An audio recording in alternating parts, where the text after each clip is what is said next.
In this video, we will try to cover complete preamble for all the type of competitive exam and what are the possible questions can be framed from this topic.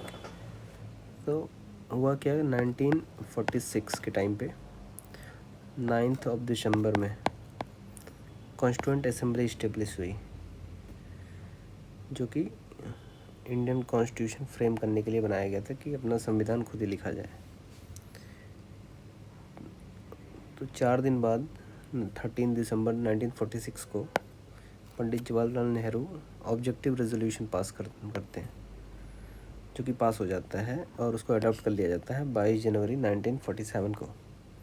तो objective resolution में mainly feature लिखे हुए थे कि India कैसा होना चाहिए, जैसे कि सॉवरेन होना चाहिए, माइनॉरिटीज़ के इंटरेस्ट के लिए होना चाहिए, फंडामेंटल राइट्स था। तो हर वो इम्पोर्टेंट चीज़ इसमें लिखी हुई थी और बाद में चल के यही ऑब्जेक्टिव रेजोल्यूशन फाउंडेशन स्टोन बन गया फॉर प्रियम्बल। तो रही बात प्रियम्बल की, तो प्रियम्बल सबने पढ़ा ही होगा। We the people of India having solemnly resolved to constitute India into a sovereign socialist secular democratic republic. तो ये स्टेट जो कि इंडिया है, ये उसके कुछ फीचर बता रहा है कि sovereign socialist secular democratic republic होनी चाहिए और to secure to all its citizen. अब यहाँ पे सिटीजन्स की बात हो रही है। सिटीजन्स में जस्टिस होगा, लिबर्टी होगी, इक्वालिटी होगी, फ्रेटर्निटी होगी। तो ये सिटीजन सेंट्रिक वर्ड है और ये स्टेट सेंट्रिक वर्ड है। स्टेट कैसा होना चाहिए और सिटीजन्स को क्या क्या मिलना चाहिए, और इसमें जो है प्रियम्बल में किस डेट को इनेक्ट करा गया है ये। तो कॉन्स्टिट्यूशन सबको पता है कि 26 नवंबर 1949 को अडॉप्ट करा गया था, इसीलिए जो है कॉन्स्टिट्यूशन डे भी सेलिब्रेट होता है 26 नवंबर को। तो प्रियम्बल से 3 चीज़ें पता होती हैं, इंपॉर्टेंट चीज़: state centric word, citizen centric words, और date of adoption of constitution. ठीक है, ओके। अब ये देखिए, स्टेट सेंट्रिक वर्ड हैं जैसे कि सॉवरेन।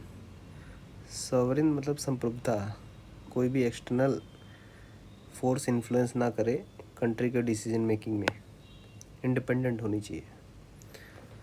उसके बाद सोशलिस्ट। सोशलिस्ट जब गवर्नमेंट इंटरवीन करती है सोशल वेलफेयर स्कीम्स के थ्रू, इंटरवीन करती तक कि सोशल इक्वालिटी मेंटेन रहे। सेकुलर में कोई पर्टिकुलर रिलीजन नहीं है स्टेट का। फिर डेमोक्रेटिक, लोकतंत्र। रिपब्लिक मतलब कि हेड ऑफ स्टेट जो होते हैं, जैसे कि प्रेसिडेंट, वो एक इलेक्टेड बॉडी रहेगी। अगर जहाँ भी इलेक्टेड बॉडी रहेगी हेड ऑफ स्टेट, उसको रिपब्लिक कहेंगे। अगर जो ऐसा नहीं है तो फिर मोनार्की वगैरह आ जाती है।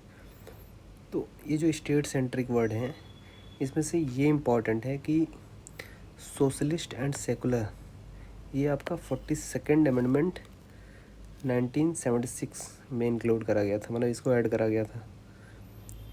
अब जैसे कि इसको याद करने का SQDR, इसी प्रेसिडेंस में sovereign socialist secular and democratic republic. तो जो सोशलिस्ट एंड सेकुलर वर्ड है उसको ऐड करा गया था 42nd अमेंडमेंट से। डायरेक्ट क्वेश्चन होते हैं, कभी अमेंडमेंट पूछ लेता है, कभी ईयर पूछ लेगा, कभी वर्ड पूछ लेगा कौन सा ऐड हुआ है। तो सोशलिस्ट एंड सेकुलर कभी पूछ लेगा कि कौन से वर्ड जब कॉन्स्टिट्यूशन अडॉप्ट करा गया था तब प्रीएम्बल में कौन कौन से वर्ड थे। तो पता होना चाहिए कि सोवरेन, डेमोक्रेटिक और रिपब्लिक थे, ये दोनों बाद में ऐड हुए हैं।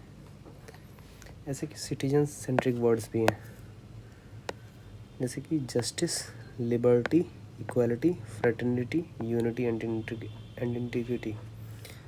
याद करने का ट्रिक यही है, जलेफू,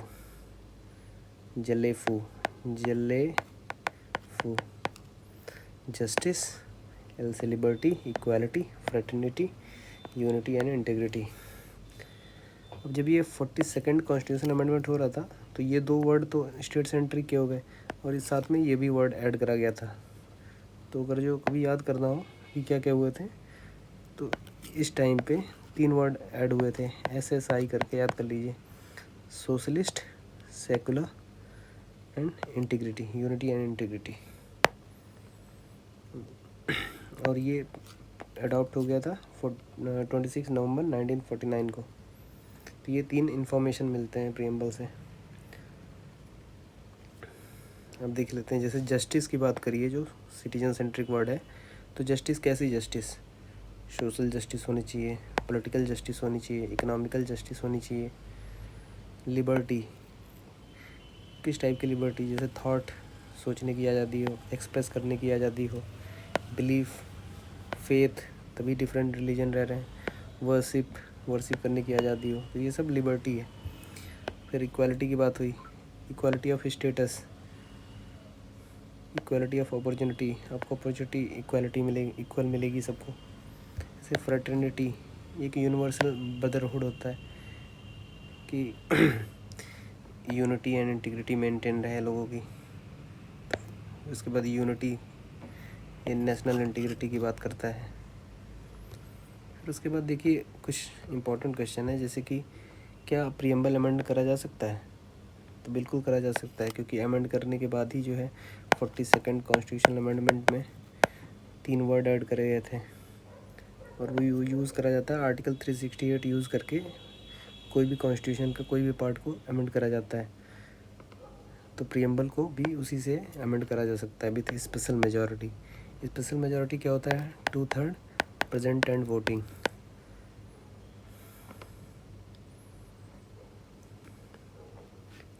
फिर उसके बाद बेरुबरी केस हुआ 1960 का, जिसमें ये कहा गया कि preamble is not an integral part of constitution, मतलब प्रियम्बल को इंटीग्रल पार्ट माना ही नहीं गया। एक केशवानंद भारती केस होता है, फेमस केस 1973 में। उसके बाद LIC 1995 में, और भी कई केसेस हुए जहाँ पे इंटीग्रल पार्ट माना गया कॉन्स्टिट्यूशन का प्रियम्बल को। तो प्रियम्बल बेसिकली एक समरी है जो कंप्लीट कॉन्स्टिट्यूशन का जिस्ट रखती है अपने पास। पूरा कॉन्स्टिट्यूशन का एक तरह से समरी एक ही पेज में, पूरे कॉन्स्टिट्यूशन में क्या कहा गया है आप उसके आइडिया लगा सकते हैं। जैसे NA पालकीवाला, इन्होंने identity card of the constitution कहा प्रियम्बल को। KM मुंशी, इन्होंने हॉरोस्कोप कहा। अब देखते हैं कौन कौन से क्वेश्चन बने हैं प्रियम्बल में। तो ये जो है देखिए, ऑब्जेक्टिव रेजोल्यूशन था, इस दिन पास हुआ बाय नेहरू एंड अडॉप्ट कर लिया गया 22 जनवरी 1947 को। इसमें 3 वर्ड्स जो हम लोगों ने बात करा है, सोशलिस्ट, सेकुलर एंड इंटीग्रिटी, ये ऐड हुए थे 42nd कॉन्स्टिट्यूशन अमेंडमेंट में।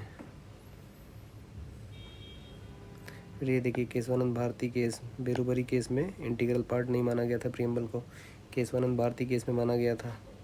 फिर ये 1-2 केस और दिए हुए हैं जब माना गया था कि हाँ प्रियम्बल जो है इंटीग्रल पार्ट है। और हाँ, एक इम्पॉर्टेंट चीज़ है कि ये देखिए, preamble is not justiciable in nature. इसका क्या मतलब है?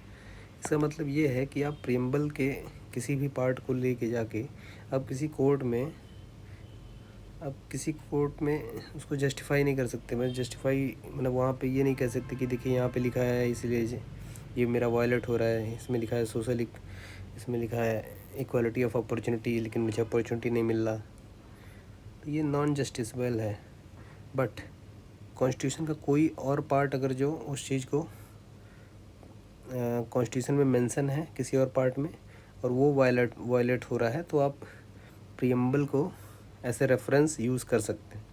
Constitution non justiciable in nature, तो प्रियम्बल नॉन जस्टिसबल है। इसका मतलब क्या है? इसका मतलब ये है कि केवल प्रियम्बल में अगर जो कुछ वायलेट हो रही हैं कोई राइट्स आपकी,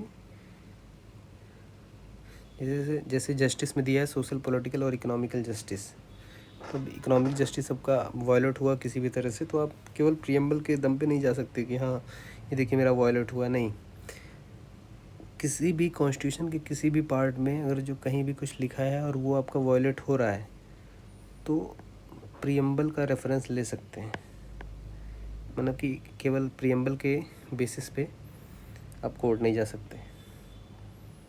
ठीक है, देखिए यहाँ पे it is called as soul of the constitution.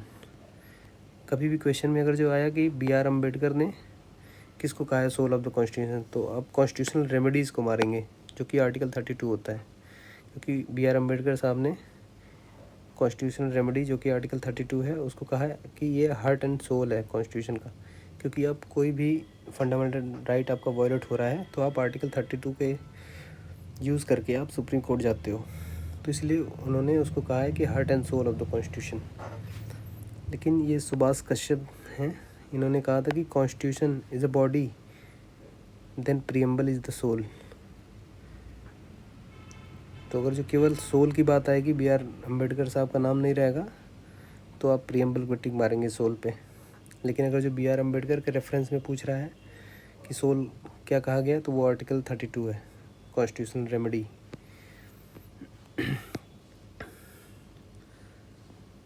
जैसे ये देखिए क्वेश्चन है, what was the exact constitutional status of Indian Republic on 21 January 1950।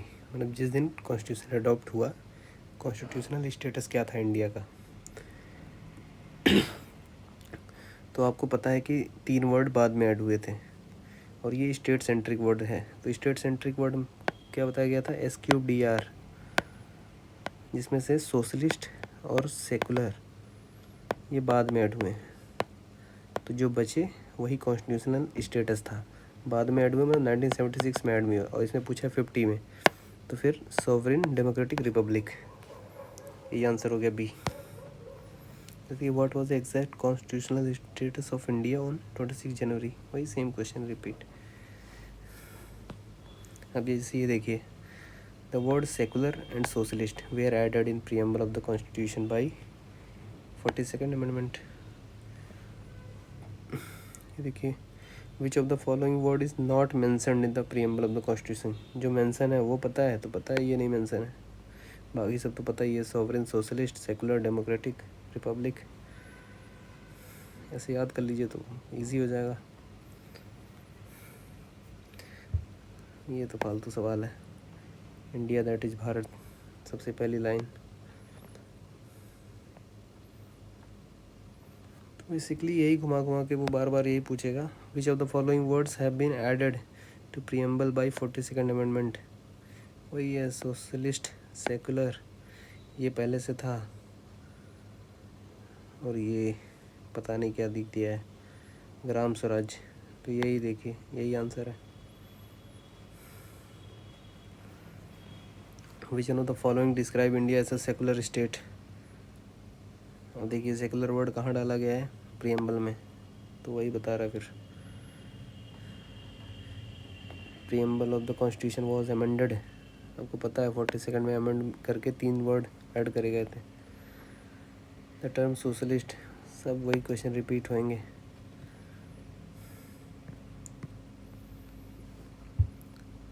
Where have the word we the people of India have been used constitution preamble में।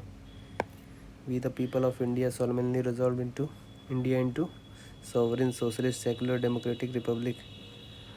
Easy सवाल आते हैं। मतलब आप 2 बार अच्छे से पढ़ लीजिए प्रीएम्बल, याद कर लीजिए words, state centric, citizen centric, उसका मतलब क्या है, कब अमेंड हुआ, तो काफ़ी इजी हो जाता है question. All individuals are fully and equally human, this principle is known as universalism. क्या है Chhattisgarh PCS।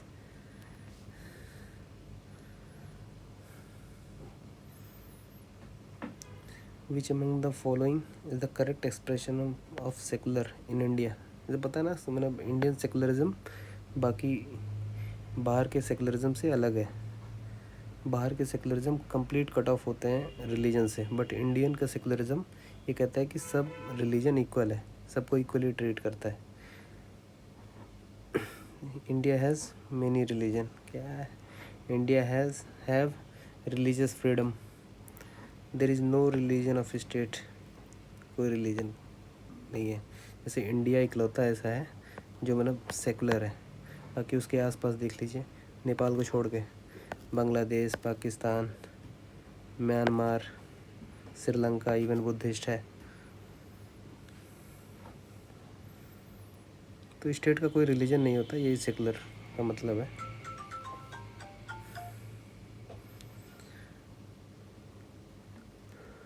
In preamble of the constitution which justice is provided to all citizen, social political और economical justice, social political and economic justice. Easy होते हैं question, आप देख लीजिएगा, question हो जाएंगे आपसे। Thank you.